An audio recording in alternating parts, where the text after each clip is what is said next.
আইনশৃঙ্খলা রক্ষার কাজে মাঠ পর্যায়ে থাকা সশস্ত্র বাহিনীর সদস্যদের পর্যায়ক্রমে প্রত্যাহারের সিদ্ধান্ত নেওয়া হচ্ছে বলে জানিয়েছেন স্বরাষ্ট্রমন্ত্রী সালাউদ্দিন আহমদ। আজ সচিবালয়ে সিলেটে পাথর উত্তোলন সংক্রান্ত বৈঠক শেষে ব্রিফিংয়ে একথা জানান তিনি। স্বরাষ্ট্রমন্ত্রী বলেন, এখন নির্বাচিত এবং রাজনৈতিক সরকার ক্ষমতায়, পুলিশ বাহিনীর কার্যক্রমও গতিশীল হয়েছে, যে কারণে মাঠ পর্যায়ে দীর্ঘদিন সেনাবাহিনীর দায়িত্ব পালনের কোনো প্রয়োজন নেই। তাই পর্যায়ক্রমে মাঠ থেকে সেনা সদস্যদেরকে প্রত্যাহারের জন্য উদ্যোগ নেওয়া হচ্ছে। তবে কোন প্রক্রিয়ায় কিভাবে তারা ফেরত যাবে সেটি আলোচনা করেই সিদ্ধান্ত হবে বলে জানান তিনি। আমরা অনির্দিষ্টকালের জন্য সেনাবাহিনীকে মাঠে আইনশৃঙ্খলা পরিস্থিতি নিয়ন্ত্রণের কাজে রাখতে পারবো না।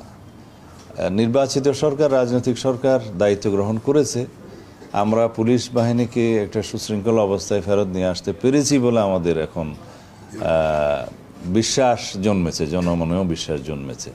তো সেই অবস্থায় আমরা পর্যায়ক্রমে মাঠ থেকে সেনাবাহিনীকে প্রত্যাহার করার জন্য উদ্যোগ নিচ্ছি।